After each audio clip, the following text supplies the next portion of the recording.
구약성경 약 111페이지에서 112페이지 정도에 있는 출애굽기 20장 1절에서 2절의 말씀. 오늘은 말씀이 길지 않으므로 함께 한 목소리로 이 말씀을 읽도록 하겠습니다. 다 찾으신 줄로 알고 하나님 말씀 읽겠습니다. 하나님이 이 모든 말씀으로 말씀하여 이르시되 나는 너를 애굽 땅 종 되었던 집에서 인도하여 낸 내 하나님 여호와니라. 아멘. 오늘 여러분과 함께 모두를 위한 복음 8번째 시간 십계명 프롤로그라는 주제로 하나님 말씀 나누도록 하겠습니다. 지난주 여러분과 모두를 위한 복음 7주차 율법을 억압이라고 할 수 없는 이유라는 주제로 말씀을 나눴는데요. 잠시 지난주 내용을 복습하자면 율법은 하나님께서 우리의 자유를 억압하시려고 만드신 것이 아니라 오히려 우리에게 참된 자유를 허락하시기 위해 만드신 은혜라는 것을 대한민국의 헌법을 통해 나눴었습니다. 그리고 이 하나님의 율법들 중에서 내가 지키고 싶은 것은 지키고 지킬 수 없는 것은 지키지 않는 것은 하나님께 순종하는 행위가 아니라 하나님의 나의 기준에 끼워 맞추는 종교적 행위가 될 수 있다는 점, 그리고 율법은 상명하복 체계를 갖추고 있다라기보다는 사랑으로 희생하는 관점으로 이해해야 된다라는 점을 나눴습니다. 오늘부터는 여러분과 하나님께서 이스라엘 사람들에게 직접 만들어 주셨던 율법인 십계명의 내용들을 좀 살펴보려고 합니다. 이 십계명도 크게 두 부분으로 나눌 수 있는데요. 바로 하나님을 사랑하고 사람을 사랑하는 부분으로 나눌 수 있습니다. 오늘 하루 만에 십계명의 모든 내용을 다 살펴보는 것은 어려워 보입니다. 그래서 오늘은 십계명의 프롤로그, 즉 십계명을 시작하는 시간을 가져보려고 합니다. 지난주 우리는 율법을 억압이라고 할 수 없는 이유에 대해 살펴봤음에도 불구하고 사실 우리의 마음속에는 그래도 우리가 하나님의 말씀을 지키지 않으면 하나님께서 우리에게 벌을 주시지 않을까? 또 이 생각이 좀 더 커지게 되면 하나님께서 우리를 지옥으로 보내시진 않을까? 하나님의 말씀을 지키지 않는 것은 하나님의 말씀에 순종하지 않는 것이 될 수 있으니까, 그리고 순종하지 않는 것은 그 결과가 지옥이지 않을까라는 생각을 우리가 가질 수 있을 것입니다. 그리고 그런 두려움과 염려 때문에 우리가 율법을 열심히 지켜서 구원을 얻어내자라고 생각하는 이 신앙적 논리는 자칫 우리에게 하나님의 구원을 마치 내 행위로 이루어낼 수 있다라는 일종의 착각을 불러일으킬 수 있습니다. 그러니까 하나님께서 우리에게 주시는 것이 구원임에도 불구하고 내가 열심히 행하지 않으면 나에게 구원이 임할 수 없어라는 그 생각이 우리로 하여금 우리 자신의 행위를 구원의 아주 가장 큰 요소로 착각할 수 있게 만든다라는 것이죠. 이런 착각을 바로 오늘 십계명의 프롤로그의 시간을 통해서 해결하는 시간이 될 수 있을 것 같습니다. 그래서 본문을 통해 다음의 내용을 살펴보려고 하는데요. 먼저 누구를 위해 십계명이 존재하는가에 대해 살펴보겠습니다. 그리고 십계명과 구원은 무슨 관계인가에 대해 살펴보겠습니다. 마지막으로 십계명의 은혜는 무엇인가에 대해 살펴보겠습니다. 누구를 위해 십계명이 존재하는가? 십계명과 구원은 무슨 관계인가? 십계명의 은혜는 무엇인가? 이 내용들을 함께 살펴보고 기도하겠습니다. 첫 번째, 누구를 위해 십계명이 존재하는가입니다. 여러분께 질문하고 싶습니다.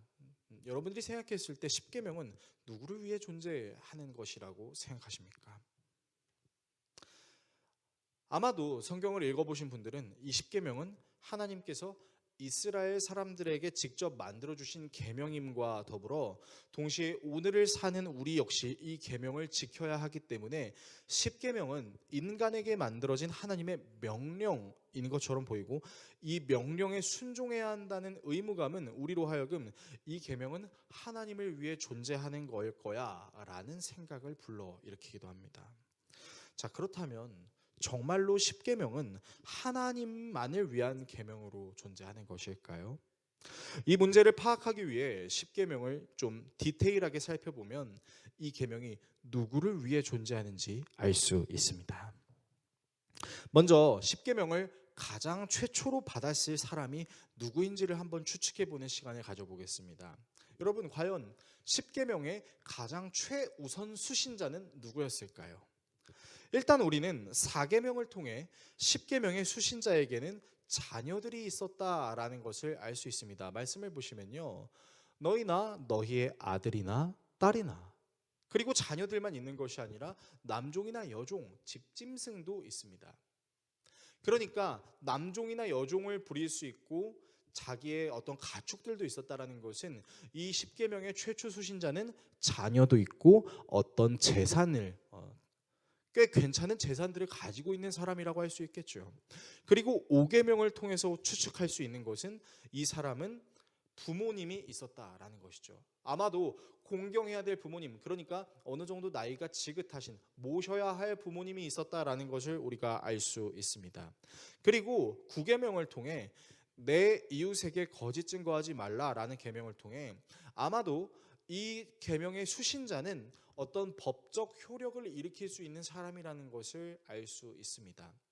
사실 성경에 다 나와 있지 않지만 고대 근동 문화를 살펴봤을 때 이 시대만 하더라도 사람의 수로 셈을 당하지 못하는 존재들이 있었어요. 그게 누구였냐면 여자였고 어린아이들이었습니다. 그렇다는 건 법적 효력을 내세울 수 있는 사람은 성인 남자였다라는 것이죠. 그리고 이 계명의 수신자가 성인 남자라는 것을 추론할 수 있는 또 다른 계명은 10계명의 마지막 계명인 내 이웃의 집을 탐내지 말라 하면서 너의 이웃의 아내나 라는 문장을 통해서 우리가 추측할 수 있다는 것이죠. 10계명을 보시게 되면 내 남편이나 라는 문장이 등장하지 않습니다. 그래서 우리는 이 계명들을 통해서 하나님께서 주신 10계명의 최초 수신자는 능력을 가지고 있는 성인 남자였다라는 것을 우리가 추측할 수 있고, 당시 고대 근동 사회에서 능력 있는 성인 남자가 가지고 있는 그 영향력이라는 것이 꽤 컸다라는 것을 추측할 수 있습니다.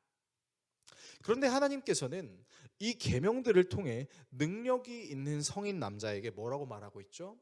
자녀들에게 함부로 하지 말고, 늙은 부모들에게 함부로 하지 말고, 또 여자에게 함부로 하지 말고, 심지어 종들에게도 함부로 하지 말라고 이야기하고 있습니다.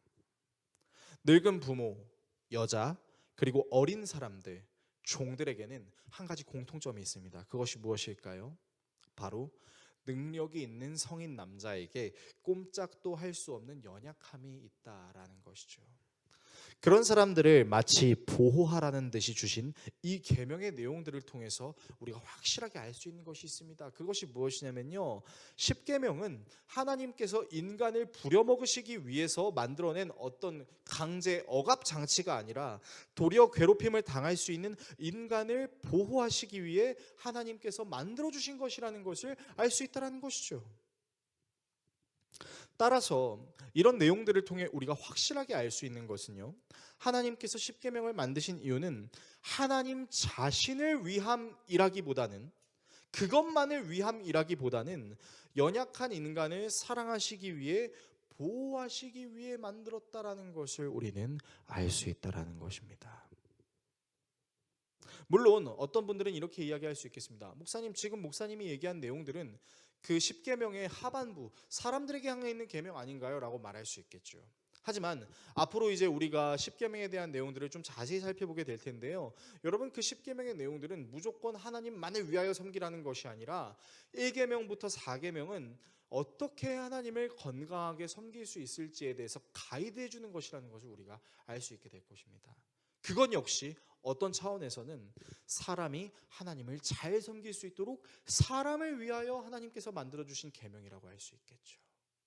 두 번째, 10계명과 구원은 무슨 관계인가입니다. 10계명이 하나님을 위한 것이 아니라 하나님이 창조하신 사람을 위한 것이라는 내용을 우리가 다뤘습니다. 그리고 이런 10계명의 의도는 우리로 하여금 구원을 누릴 수 있는 방법이 무엇인지에 대해서 가르쳐 주는데요. 자, 이 말이 무슨 말인지에 대해 지금부터 설명해 드리도록 하겠습니다. 종종 많은 사람들이 착각하는 것들 중에 하나가 무엇이냐면 구원을 받기 위해 하나님의 말씀을 지켜야 된다라고 생각하는 것입니다.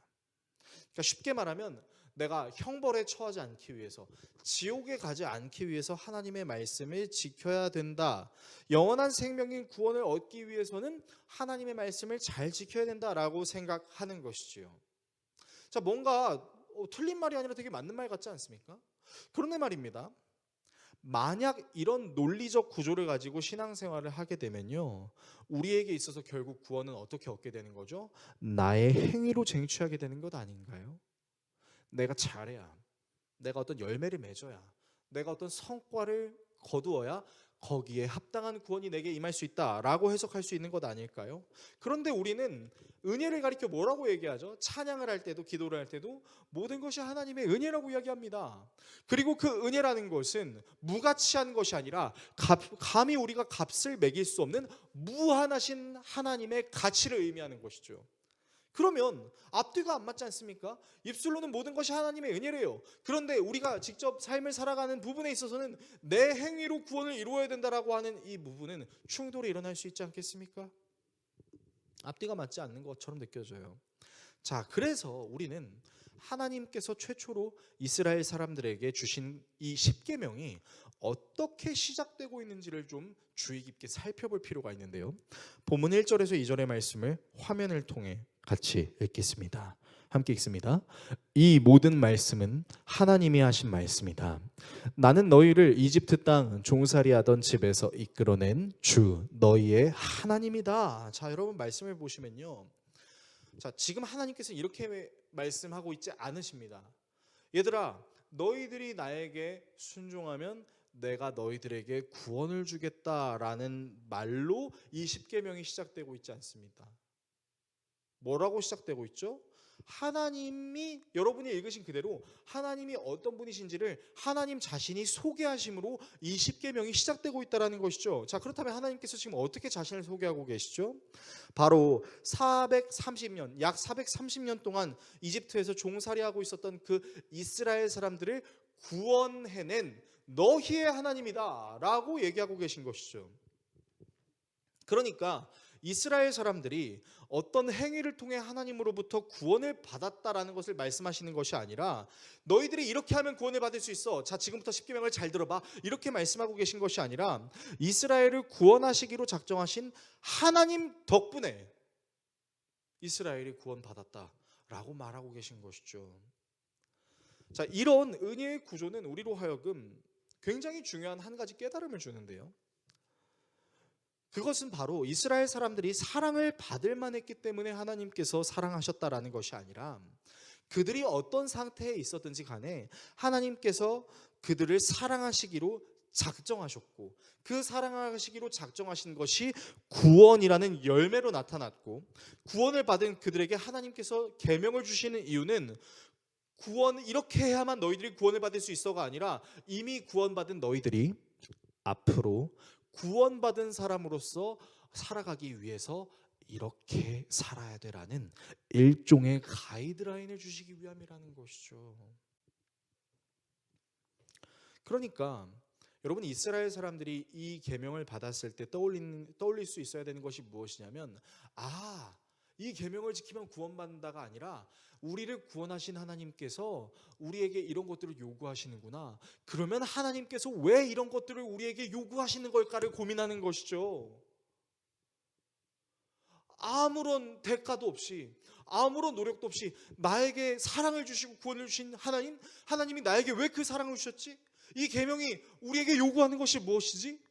이 계명을 통해 하나님께서 우리에게 말씀하시고자 하시는 것이 무엇이지라는 것을 고민하게 하시기 위함이라는 것이죠. 그러니까요, 여러분, 이스라엘 사람들이 하나님께로부터 받은 계명은요, 하나님으로부터 받은 사랑이 무엇인지를 더 정확하게 알기 위한 하나님의 인도하심이라는 것이죠. 십계명은요, 구원을 받기 위한 수단으로 만들어진 것이 아닙니다. 도리어 구원을 주신 하나님의 은혜에 감사함으로 하나님의 은혜를 누리는 자들이 어떻게 살아가야 하는지에 대해서 가르쳐 주시는 또 다른 하나님의 은혜라는 것이죠. 그러면 우리는 착각하지 말아야 할 것입니다. 십계명은 내가 어떻게 하면 구원을 받을 수 있는지를 하나님께서 알려주시는 것이 아니라 이미 구원받은 사람이 어떻게 하나님과 사람 앞에서 살아가야 하는지를 가르쳐주는 하나님의 인도하심이라는 사실을 말이죠. 세 번째, 십계명의 은혜는 무엇인가입니다.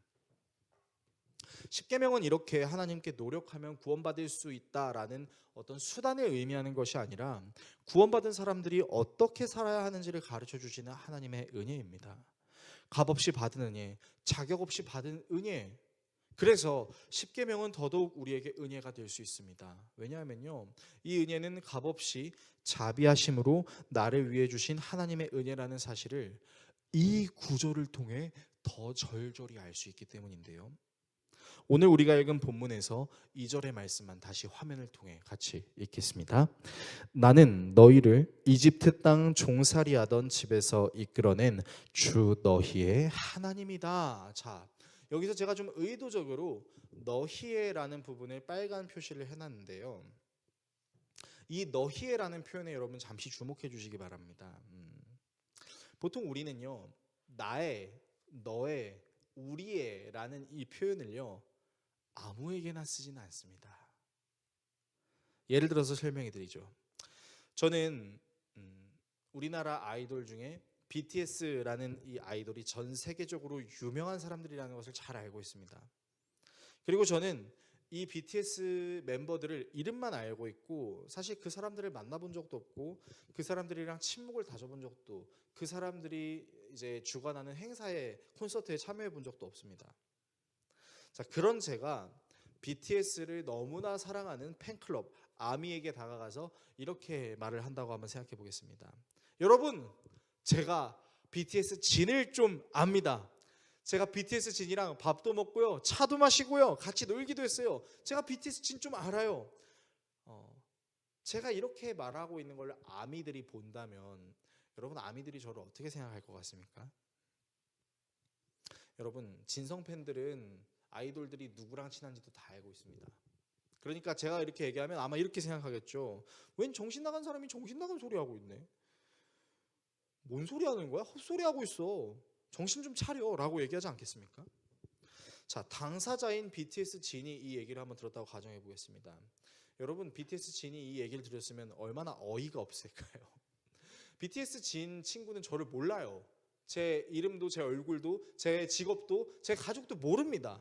근데 제가 막 내가 진이랑 친해, 내가 진이랑 잘 알아라는 이거를 막 도용하고 있다라는 사실을 그 친구가 알게 되면 여러분, 그 친구가 저를 명예훼손죄로 고소할 수 있지 않을까요? 우리는 누구누구의 사람이다, 어떤 단체의 소속이다라는 말을 사실 함부로 사용하면 안 된다는 것을 잘 알고 있습니다. 보통 이런 말은요, 정말로 친밀한 사람, 정말로 사랑하는 사람, 정말로 자랑스러워하는 단체가 있을 때 비로소 이런 말을 사용할 수 있는 것이죠. 이를테면 이런 겁니다. 저는 더 웨이 교회의 목회자입니다. 그리고 더 웨이 교회의 성도들은 제가 사랑하는 동역자입니다 라고 말했을 때 저나 우리 교회 성도들이나 코웃음을 치는 게 아니라 당연히 그렇다라는 신뢰감을 보여줄 겁니다. 그리고요, 뒤에 앉아있는 제 아내에게 김미애 사모는 제 아내입니다 라고 얘기했을 때 제 아내는 그것을 당연하게 여길 것입니다. 왜냐면요, 제 아내는 제가 정말 사랑하는 사람이기 때문이죠. 저의 아내이기 때문이죠. 잘 알지도 못하는 사람을 타인에게 내가 아는 사람이야 라고 말한다면 화가 날 수 있겠지만, 잘 알지도 못하는 단체를 타인들에게 내가 저 단체 소속이야, 저 단체 내가 말하면 움직여 라고 말하면 화가 날 수 있겠지만, 반대로 정말로 친밀하고 사랑하는 사람을 타인에게 이 사람이 내 사람입니다 라고 자신 있게 소개할 수 있는 것처럼, 이 단체가 내가 사랑하는 단체입니다 라고 소개할 수 있는 것처럼, 여러분, 우리는요 소유적 표현이라는 것을 함부로 사용하지 않는다라는 것입니다. 이 맥락을 그대로 가지고 와서 오늘 본문에다 적용시켜 봅시다. 여러분, 하나님께서 뭐라고 말씀하시죠? 나는 너희의 하나님이야 라고 말씀하고 계십니다. 여러분, 이게요 결코 가벼운 표현이 아니라는 것이죠. 하나님께서 아무 생각 없이, 아무런 친밀함 없이 나 그냥 너네 하나님이야 이렇게 말씀하고 계신 게 아니라 하나님께서 정말로 이스라엘 사람들을 사랑하시기로 작정하셨기 때문에 나는 너희의 하나님이야 라고 말씀하실 수 있다는 것이죠. 그리고 이 하나님은 비단 이스라엘 사람들에게만 나는 너희의 하나님이야 라고 말씀하시지 않으셨습니다.